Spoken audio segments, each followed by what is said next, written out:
Saludos amigos de Noticel, gracias por sintonizar. Esta es nuestra primera, la mía, por lo menos la mía, la primera entrevista que tiene Noticel con la gobernadora. Otros habían tenido la oportunidad, esta es mi primera vez. Buenas, ¿cómo estás? Muy bien, gracias a Dios y contenta de recibirte aquí. Muchas gracias por recibirnos. Estamos a punto ya de llegar a los 100 días de la gobernación de Jennifer González. En 2 días. En 2 días.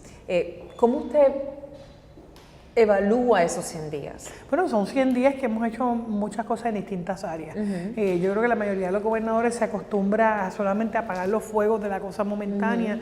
Yo he tomado la plataforma de gobierno, que es mi carta de plan de trabajo, y he empezado a ejecutar con la redacción de órdenes ejecutivas, ejecución en las agencias de gobierno o específicamente lo que tiene que ver con la radicación de proyectos de ley.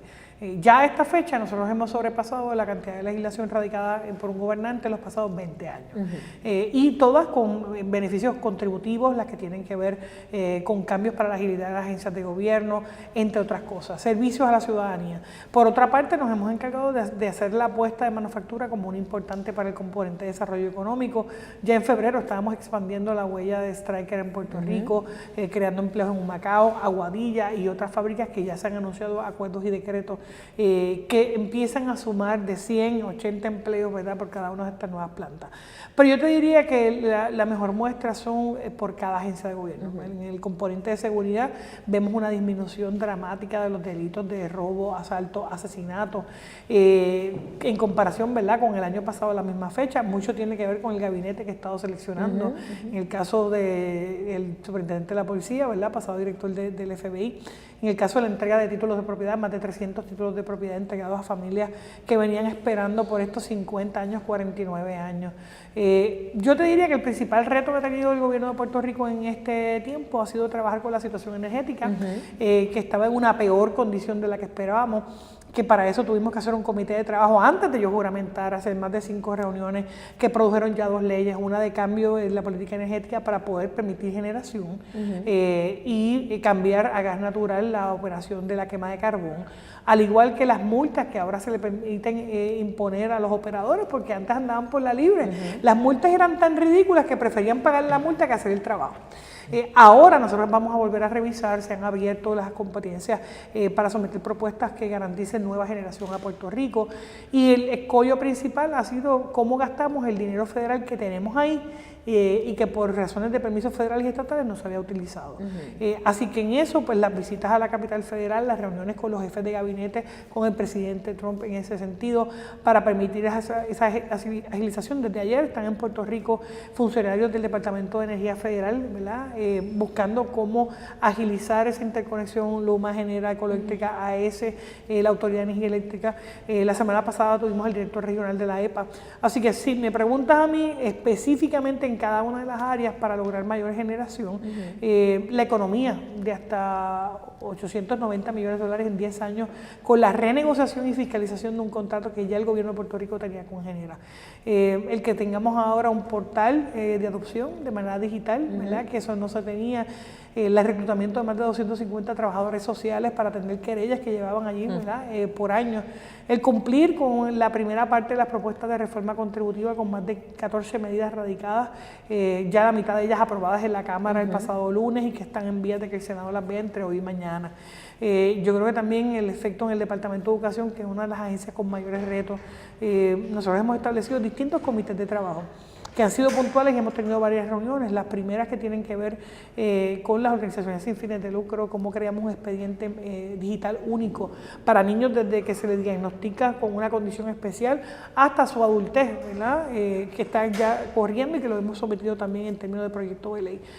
Yo te diría que nosotros hicimos una apuesta a las escuelas bilingües, hicimos una apuesta a los cursos para el manejo de emociones y atacar la violencia en la próxima generación. Hicimos una apuesta también de que los jóvenes que querían ser policías puedan adelantar parte de esos créditos de justicia criminal en la escuela. Esos 3 programas ya empiezan en agosto.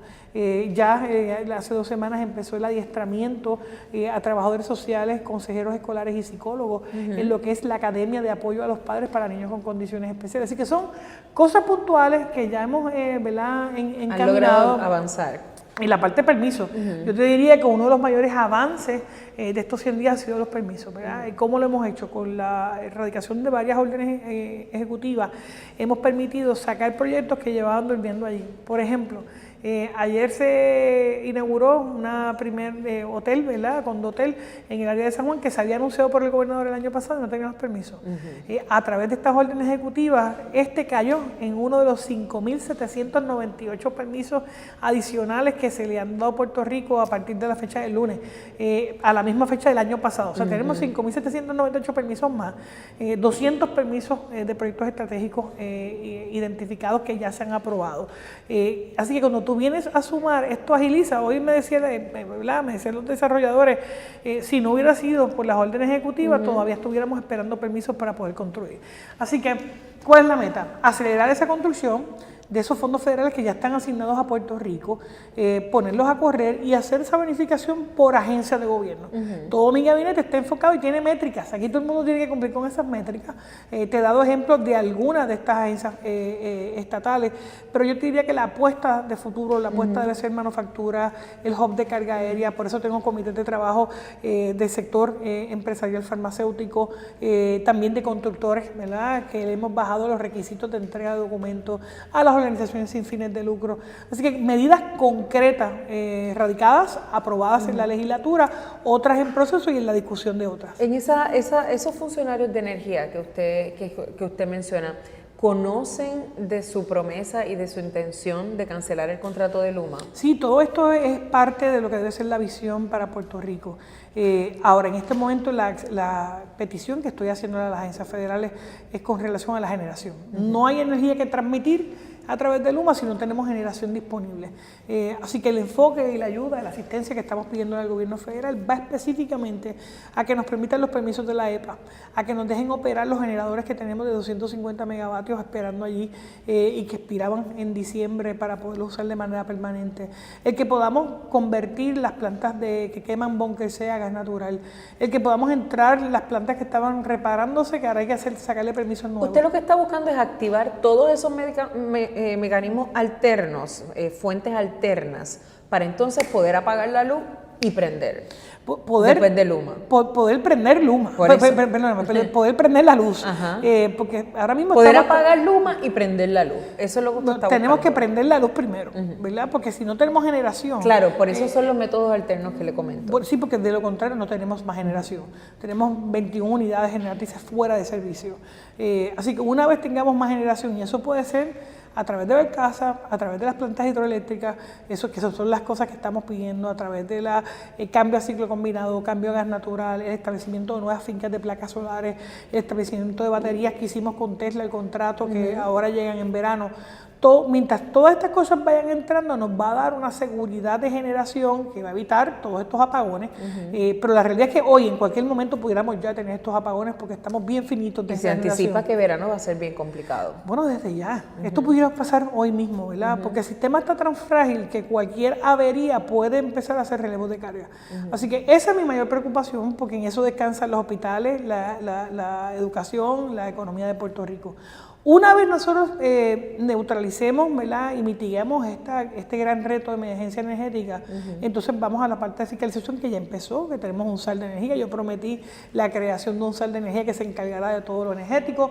Lo hemos estado viendo, ¿verdad? Hemos visto al ingeniero Josué Colón haciendo ese trabajo y muy efectivamente. De hecho, antes no se le imponían multas a estas organizaciones, ahora tienen que cumplir, rendir informes y entonces poder cumplir con nuestra promesa del cambio de quién va a ser el operador en la transmisión y distribución. Pero hay una preocupación reciente que ha surgido de expresiones suyas de que luego de la reunión con la Junta de Supervisión Fiscal para el pago de las pensiones de los empleados de la Autoridad de Energía Eléctrica, como que usted no quería y de repente parece como que ser más consciente de que quizás esa es una alternativa. Yo no quiero de aumentar la luz para pagar las pensiones. Yo no quiero y voy a hacer todo lo que esté a mi alcance para no tener que hacer ningún aumento. ¿Y si tuviera que hacerlo? Yo no creo en utilizar la factura para que la gente pague los platos rotos de otras administraciones, y lo digo porque técnicamente se hace mes a mes el pago de estos 25 millones y hay que buscar una solución final. Sobre esa, en la reunión que tuvimos con la Junta, no se discutieron aumentos en la luz, pero evidentemente nosotros tenemos que sentarnos a discutir cuál va a ser la manera permanente de este repago. Así que hasta que esas reuniones no se den y hasta que no cuadremos cuáles van a ser las alternativas, yo no voy a crear una expectativa de aumento en la factura que no voy a respaldar. Pero hay un esfuerzo para que así no sea. Claro. Gobernadora, en el área de seguridad, ¿usted de qué lado está? O sea, hay un aspecto salubrista, hay un aspecto de educación, todo el mundo habla de eso, pero también hay en la calle recientemente, y usted sabrá por los casos que le hablo, como un sentido de impunidad, a pesar de que los números, las estadísticas están mejores en casi todos los renglones, prácticamente todos los renglones, la realidad es que la gente como que se espanta de las cosas que están pasando aquí. Yo creo que hay más visibilidad a través de las redes sociales de cosas que quizás pasaban antes y la gente no veía. La realidad es que las estrategias para combatir la criminalidad están funcionando. No voy a cantar victoria porque claro, un delito, un asesinato es suficiente para que nos debamos preocupar. Pero yo creo que esta coordinación, estas medidas de sacar la policía del DCP, de darles autonomía para que puedan operar, comprar equipos, hacer el trabajo es importante. Y yo creo que también el que podamos atender con uniformidad. Yo he sometido proyectos para unas guías de sentencia, de fianza. Hay personas que se han manifestado en contra, pero yo creo que tenemos que tener esa discusión. Yo creo que debemos evaluar incluso cuando una persona no está disponible para hacer una querella sobre algún delito, si el Estado puede llevarla hasta fin del camino.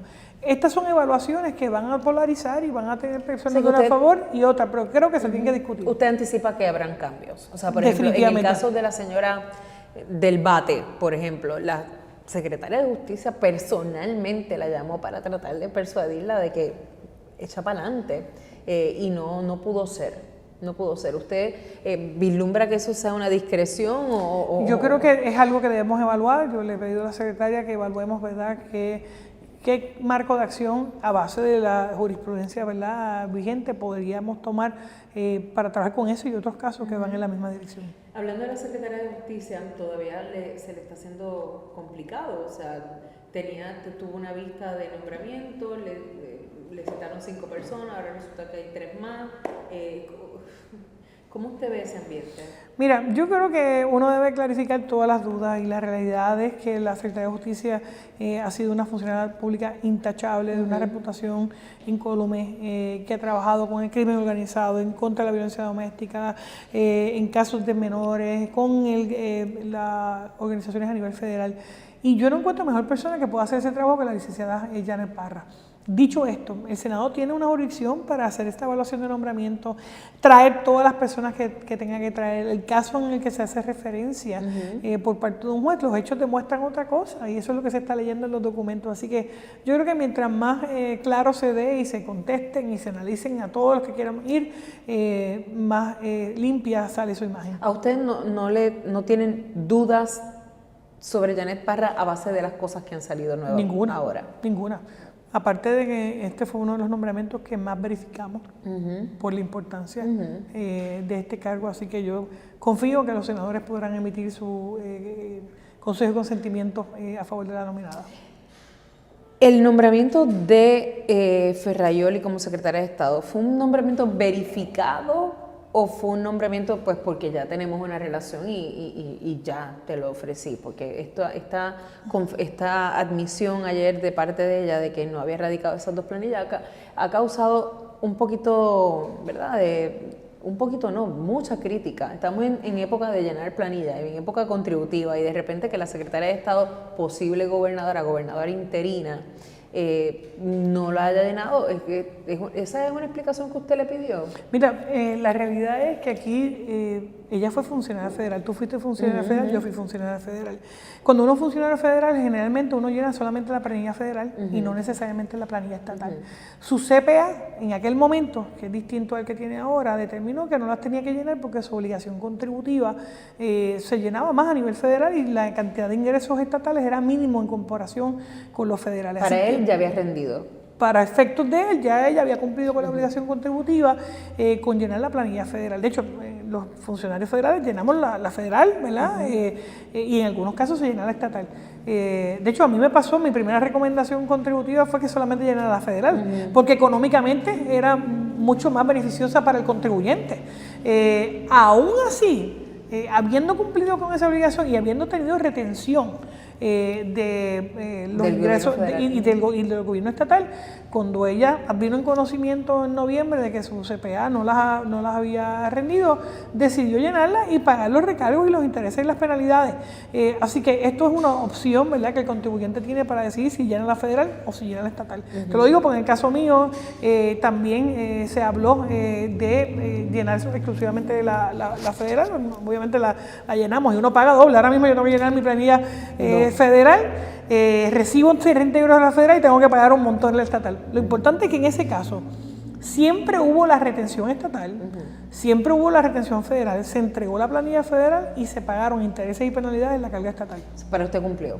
Sí. Y usted, ¿qué debe la gente pensar? ¿Que esto fue un desliz y pase paloma? No, no ningún pase de paloma. Esto, la responsabilidad contributiva la tiene cada contribuyente.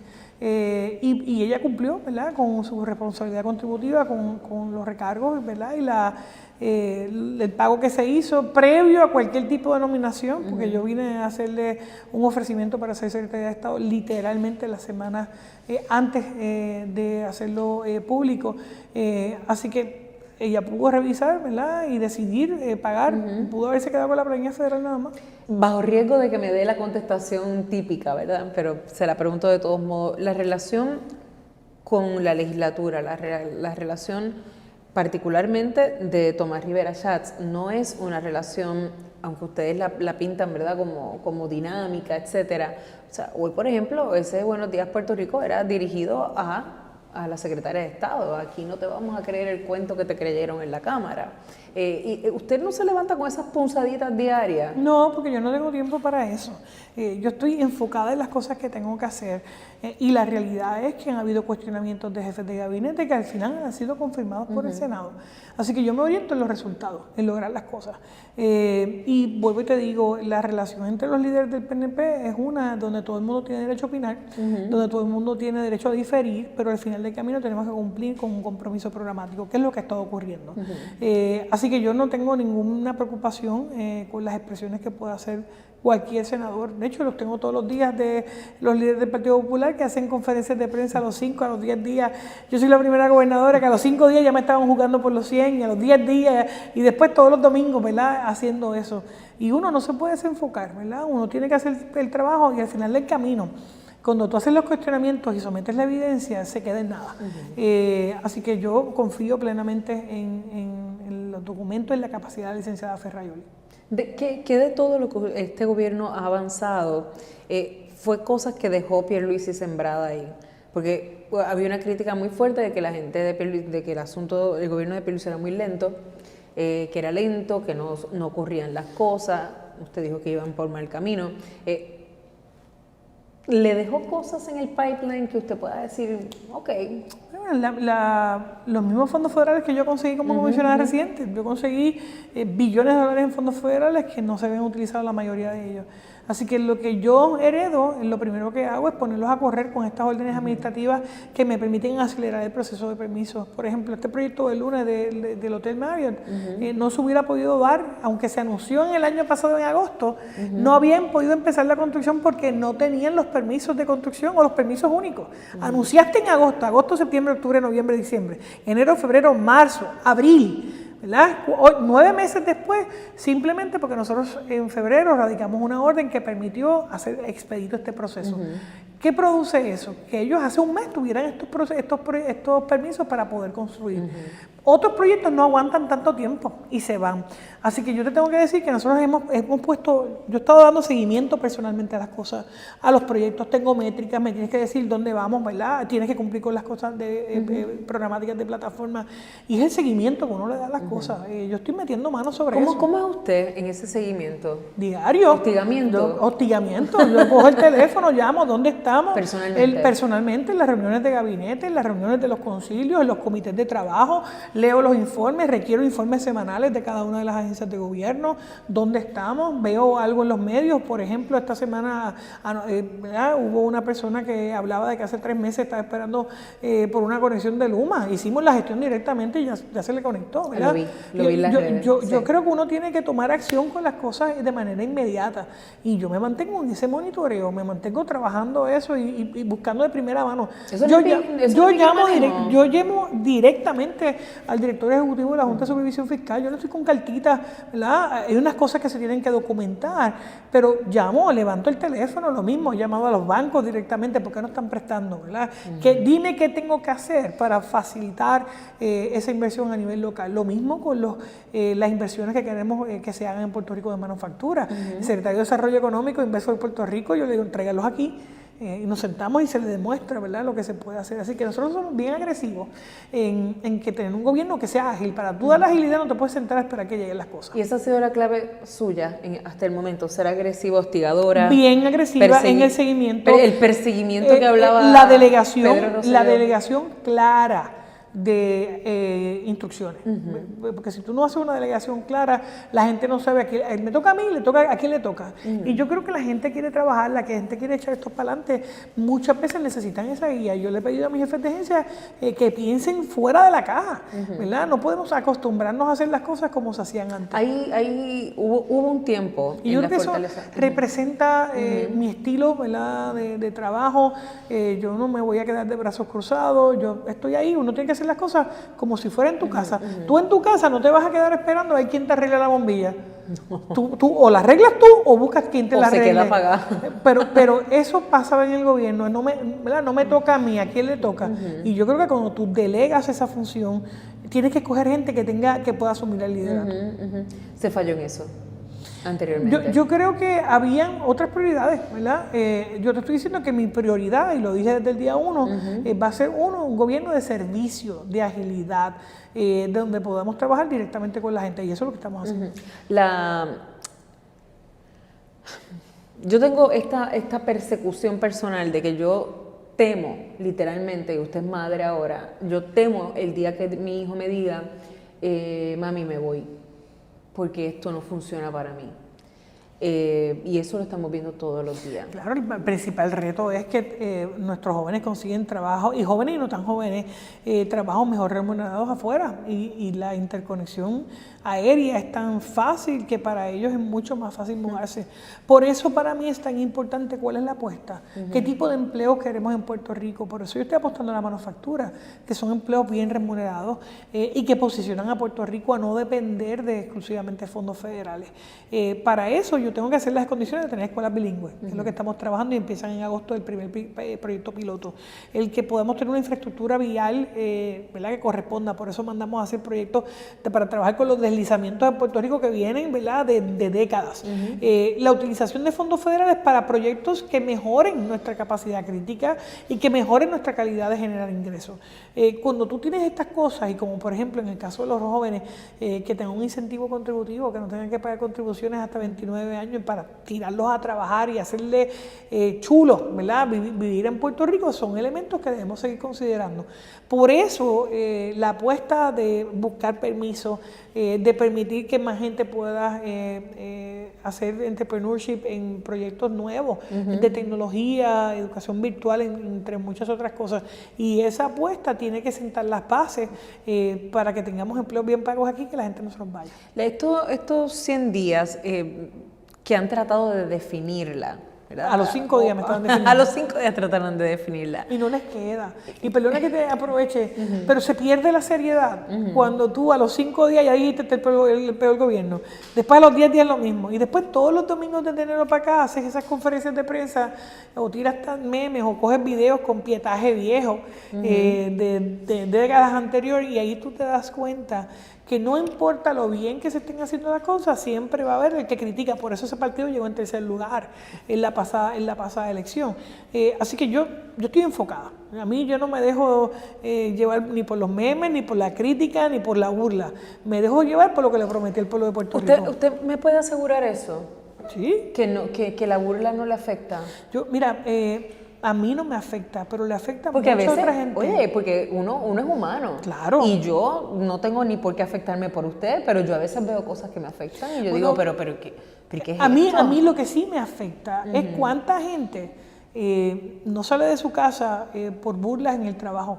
Yo tuve esta semana niños de un proyecto que son objetos de bullying en distintas categorías o por su nivel intelectual o por su peso, ¿verdad? O por su origen. Y yo creo que no nos damos cuenta que ese tipo de burla le afecta a los niños que vienen y que son víctimas de bullying en las escuelas o a profesionales que son víctimas de bullying en sus trabajos. Tenemos un serio problema de salud mental. Así que yo tengo que verme como una más en ese sentido. Y nosotros vamos a ser agresivos porque vamos a hacer una campaña anti-bullying. Yo he recibido cientos de mensajes de gente solidaria. Y yo he sido víctima de bullying desde que estoy en política. Primero porque era muy joven, después porque siempre he estado sobrepeso, porque me casé, por mis niños, por las cosas en las que hago. Y yo he sobrepasado todas y cada uno de esos retos enfocándome con mucha fe en Dios, ¿verdad?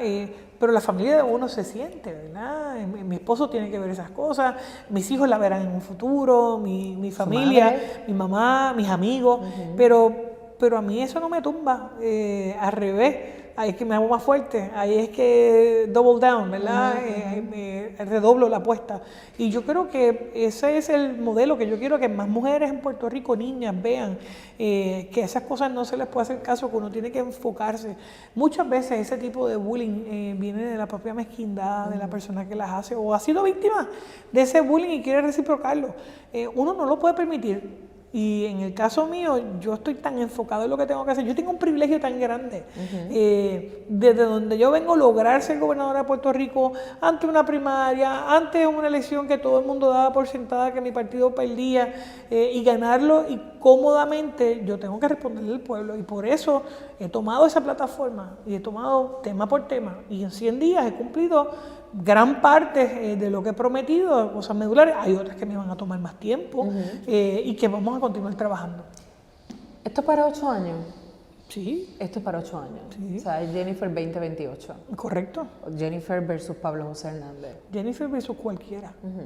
Yo creo que la próxima elección no se trata de otros candidatos, se trata de si el pueblo de Puerto Rico quiere un gobierno enfocado, un gobierno de resultados, un gobierno de métricas, y eso es lo que yo voy a hacer. Así que a mí, ponle la cara que tú quieras, ponle el candidato que tú quieras, yo voy a competir conmigo misma.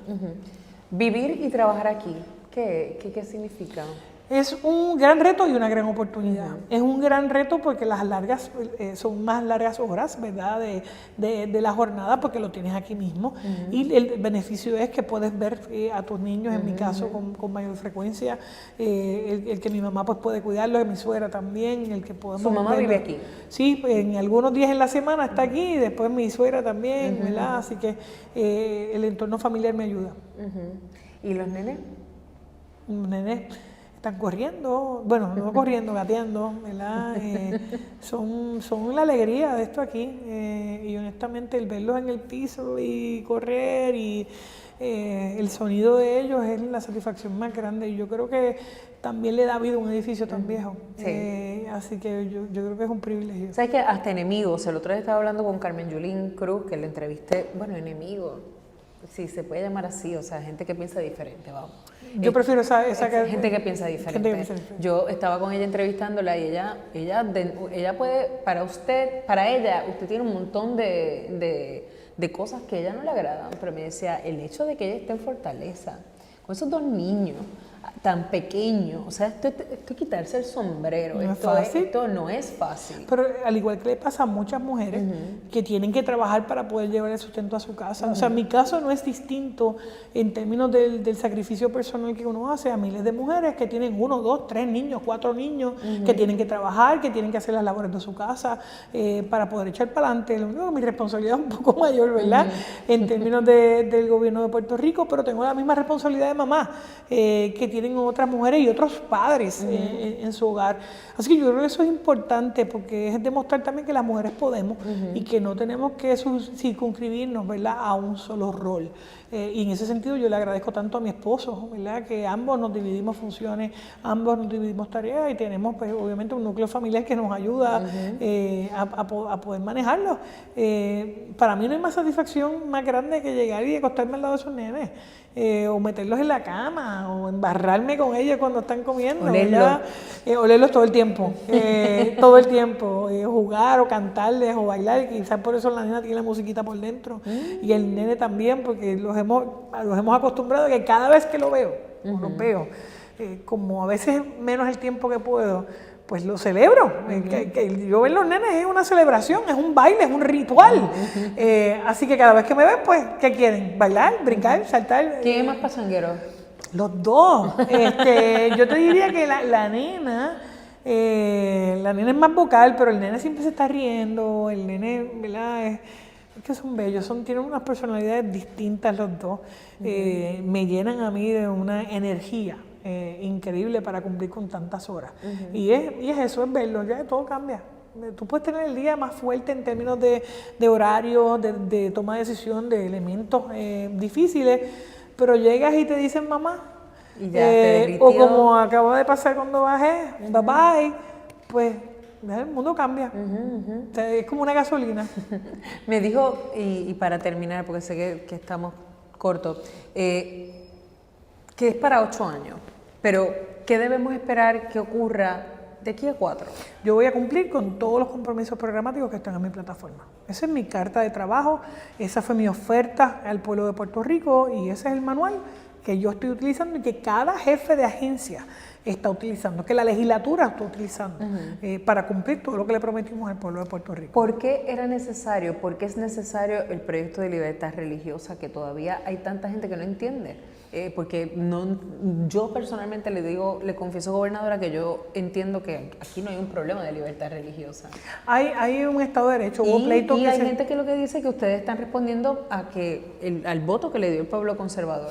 Mira, pero es que todo esto se discutió en la campaña y la realidad aquí es que tú no puedes quitarle derechos a unas personas y dárselos a otros.